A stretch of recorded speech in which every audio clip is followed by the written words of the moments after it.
guys can tell, we'll probably throw some pictures up here, but it has now been detailed. It's a whole hell of a lot cleaner. I didn't actually realize how dirty the seats were. He sent me some pictures of like in between, but it's got some little stuff like this here, chunks missing out of the little pinstripe stuff. I'm gonna get that fixed. Probably redo it on both sides, but we've got all the front end stuff done, so all the ball joints and steering and everything. We still got to get after the frame rail with some wire wheel and clean all that up, but we were just loading the lift kit up to go put it on, and so I ended up getting a pretty good deal on this stuff, and it's kind of like a piece together. It's got looks like Zone's coils and a super lift kit, and then like FabTech stuff for the rear. I don't know, it's kind of weird, but that's kind of that. Not much else to it. We still have an exhaust and some other stuff. I was actually going to try and put it on today since our parts didn't show up when they were supposed to for another truck. And then, long story short, by the time we were actually able to move it out of the shop, the parts showed up. Literally, we moved it out, parts showed up, so we pulled it right back in. But yeah, there's some paint stuff that I got to get ironed out, kind of like that there. And there's a couple of other things.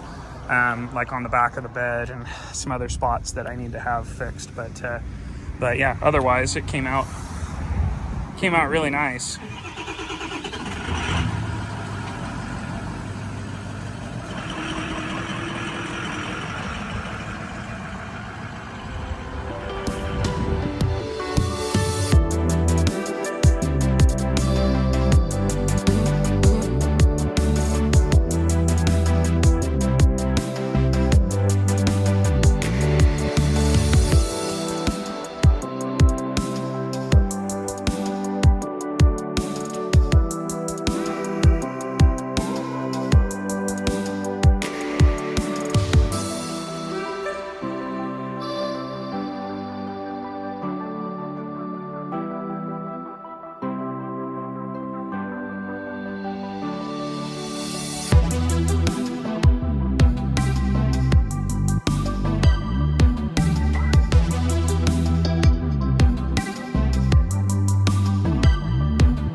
Unfortunately, I was really hoping we'd be able to record the process of doing all of this, but we weren't able to. Just the way that it all worked out, I didn't end up doing this myself. I helped with some of it, but just with the way time has all worked out, it's been a really busy last couple of months. And the last couple weeks haven't been any different. Specifically, again, we're trying to get geared up and ready for a trip here in a couple weeks, couple 1,000-mile trip on this with this truck. And so I couldn't do this under my own time frame. I had to get it done in a timely manner, so that way this part of the process was done. So that way, in fact, I'm glad I did what I did, because in my head, I'm like, if there's any other things that this thing's going to need in this area, this will show it and we can get it taken care of, instead of trying to get it done, like say like the weekend before, and which is what would have happened at this point. So anyways, yeah, so it would have happened the weekend before. So we have one more weekend before we're supposed to go on this trip. Today is Tuesday, so we've got this next weekend, and then the weekend after that we're leaving.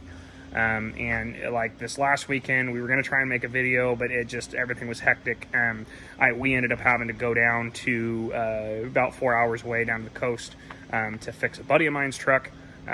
It's actually I did a video on it last year. It's a truck I built and then ended up, I was done with it, sold it to him. It's the white dually 06 6-liter. Ended up losing an injector. Not a big deal. We ended up going down there fixing it for him. He had no way to get back. He had his whole family and everything down there, so it was kind of, I didn't have to do it, but he's a really good friend of mine and he's done a lot for me. So not that I felt like I needed to or anything like that, but it was the right thing to do. So we went down there. We also, I don't think I've done a video on it yet, but I bought a new X3 Can-Am here a couple months ago, and with how crazy busy everything's been and how much I've been working, I haven't even had a chance to take it out. So like it had 17 miles on it when we put it on the trailer on a Saturday morning to head down there. So we kind of made an excuse out of it to be able to go use the bikes as well, because we weren't going to go down there, fix it, and turn around and come back in the same day. So we might as well take the bikes and at least get a ride or two while we're there. So we kind of burned the whole weekend doing that. So, but anyways, so like I say, it sucks I didn't get a lot of footage of this, but there's still a ton. I mean, I don't think you guys, I don't know if you understand, but there is a ton of stuff that this truck is going to get or we're going to do. It's not that it needs a ton of work, but there's a ton of stuff that it's going to need done for me. Like, I need to do this stuff just because there's a lot of cosmetic stuff that I'm going to do. There's a lot of just fixing what's there that's going to do. There's a lot of engine work that's going to get done. I mean, there's a lot of drivetrain work that's going to get done. There's a ton of stuff. This is just the beginning. Like, this is just a small little piece of the puzzle here. So there's going to be, hopefully we'll be able to get a ton of, because the rest of this stuff is going to be stuff that is something that I'm going to do. This isn't something, the only reason why this got done in the manner that it did is just because of the time frame that we were under to get it done. So anyways, so we'll get started here. So the beginning of this, we'll throw this in there. I got cut off towards the end of it, but it is what it is. You guys got the gist of it. So what we did here is, it's a 6-inch lift. So I ended up getting a really good deal on this lift kit. It's like partially FabTech, partially super lift, and partially zone. So the little stuff like the rear end stuff, the blocks and the U-bolts, that was all FabTech. The lift kit, the bracketry and everything for the front end, so the radius arm drop brackets, the track bar drop bracket, all your brake line brackets, your sway bar end links, all that kind of stuff is all super lift. And then it's got zone 6-inch coils in it. And then it came with Bilstein stabilizers. Something else we did was we got a super lift dual steering stabilizer kit, mainly because I wanted matching stabilizers to my shocks, so it came with Bilstein stabilizers. We ended up doing, I don't know if I went over, it's been probably a week since it's been over a week since I made the first part of this video, so I don't know how far into it I went into it, but basically everything in the front end needed to be replaced. So we did all the steering, we did ball joints both sides, we did U-joints in the axle shafts, track bar ball joint, a couple other things. Luckily it didn't need wheel bearings. Wheel bearings were in good shape. The brakes are meh, they're good enough for the time being. I got quite a bit of money in this project already, so we kind of skimped there. I figure, basically we're getting it ready for this trip, and it's like, brakes, like if it needs brakes on the trip, it's not that big of a deal. I mean, it'll suck to have to do brakes on it. Hopefully it doesn't need it, but say a caliper locks up on the trip, it's not that expensive realistically to do it, and it's not that hard to do it on the side of the road. So anyway, so 6-inch lift kit, it's pretty self-explanatory. We did 37-13-50s on a 22 by 12, which I'm now noticing that the powder coat's messed up on. I didn't even notice that. Wow. Okay. All right. That's neat. So anyways, funny story, we were actually going to put chrome wheels on this. As you can see, it doesn't have chrome wheels on it. We couldn't get any, or at least the ones that we wanted, that we thought looked nice. We had kind of strict guidelines of what we wanted for a chrome wheel. I picked out a couple of wheels. We couldn't get those, not in the time frame we were looking at. And realistically, if we're being 100% honest, I don't mind sprockets. I've had a set of sprockets before, but sprockets were literally the only thing we could get in the time we needed to get them in. So that's kind of that. So whatever. So that's pretty much it for the lift kit, honestly. It sits pretty decent. We did have to do so I don't like the stink bug, so when the back end of the truck sits up higher than the front end, I like it to be either level, and some of you guys might kill me for this, or just a hair lower in the rear than the front. That's just what I prefer. I don't want it to be, preferably it'd be level, even if it's just a little low in the rear. Our other truck, our other crew cab is just a touch low. It's like a 1/2 inch lower in the rear than in the front. So the lift kit came with 4-inch blocks that you stack with the stock block. I ended up having a set of 3-inch blocks laying around, so we threw those in there. It's still a little tall in the rear, so I think I'll probably put 2-inch blocks in it later. But other than that, I'm pretty well happy with the way that it sits. We'll throw a picture in somewhere in here of this truck sitting next to our other truck, and you can kind of get a better image of how the thing actually sits. But as you can see, we haven't even put the exhaust on it yet. It's still sitting in there on the floor. I've been trying to the last couple of nights, but every night there's been a truck in the bay, so I can't get it on lift. And in fact, the bays are all full, so I can't even do it on the ground if I wanted to do it on the ground. But yeah, and it's dirty again now. We got it detailed. We'll probably throw a couple pictures in here of what the interior looked like. The outside, it was dirty, but it wasn't like, oh my God, but it made a significant difference, trust me. But the big thing is it was the interior, and again, it's dirty. It's not dirty, but it's we got sand and stuff on the floor from going, but the interior came out pretty decent. There's a couple of spots like this here. The lighting's kind of bad in here, but the couple spots on the passenger seat, and then there's a couple spots in the driver's seat I think I'm going to see about getting fixed. Looks like, somebody's dog or something was on this one, but really, like I say, overall, the interior came out pretty nice. My dog's been in it. The back seat has got a little bit of scratch marks from somebody's dog. I kind of have to decide on how much I actually want to make the interior like perfect. It doesn't need much. The carpet is almost perfect. Like the center seat is almost perfect. The center console is almost perfect. Like the backs of the seats are almost perfect. The dash is perfect. Door panels, like everything else inside the truck is in like really, really, really good shape. So I think it might be worthwhile to go ahead and get the, I gotta adjust. So I didn't know this, and maybe the guy I got it from didn't know it either, but it actually got hit in this fender somewhere at some point. It was pretty obvious. There's some new paint, and then the inner fender has been replaced at some point. And I think it may have gotten into the door, and the latch isn't quite, adjusted properly. So I need to adjust the latch and then lube the latches too. This door, it seals good, it closes good. You have to like firmly close it, or do what my wife does and slam it. So the other thing we did, and I don't think that I went over this in the beginning part of this video, but obviously the windows are tinted. I hate driving stuff without tinted windows. It just bugs me really bad. So what we did was we did 5% over the rears, and then of course the back window, and then we did 5% on the front windows, and we did 50 on the windshield. This is the first truck that I've had the windshield tinted on, and I've ridden in other people's trucks that have tinted windshields, and I've never been a huge fan of tinted windshields. And what I found out was I actually ended up driving a buddy of mine's 18 F350. We went over into Central Oregon, and I think I ended up putting like 500 miles on the truck or something like that, driving it. And he had the window tinted, or the windshield tinted, and obviously the rest of the windows too. But he had his done in ceramic tint. And every other truck that I've been in, or car or whatever, that has had a tinted windshield has just been regular old normal tint, non-ceramic. And his did not bug me at all. Like, when you were in the truck, you didn't even know the windshield was tinted.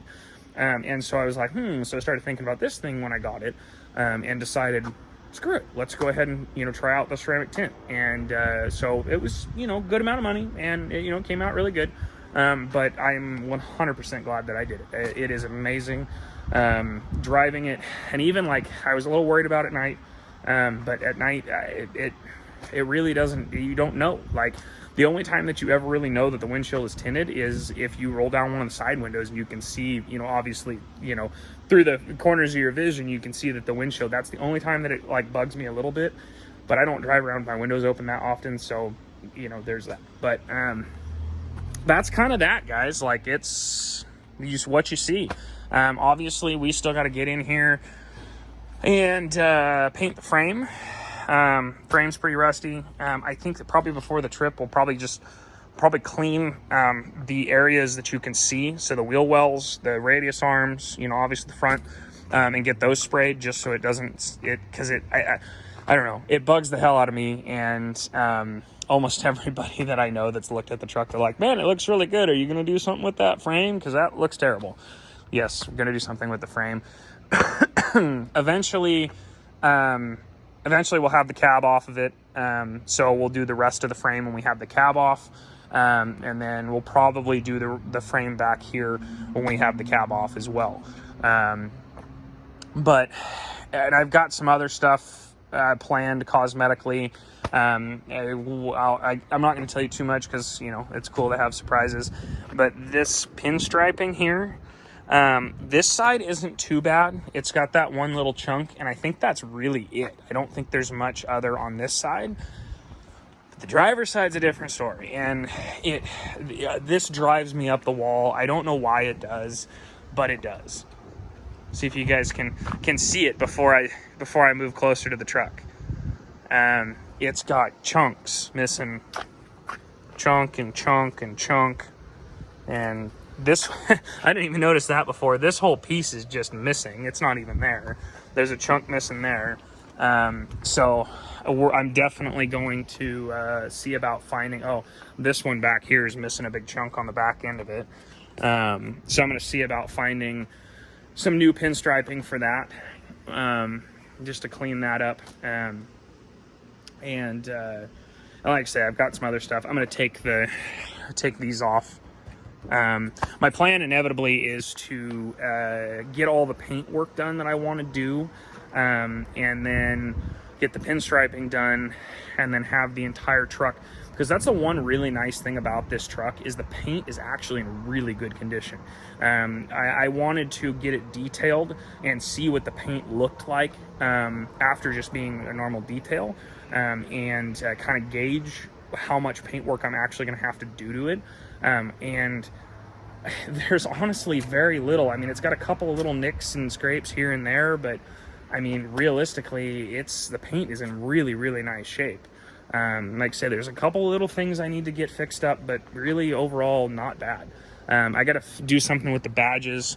I don't know if you guys know, but this black lettering in here will come off if the truck gets acid washed, like if they're detailing it. Same thing with this stuff down here. So I got to do something with those badges because that drives me up the wall too.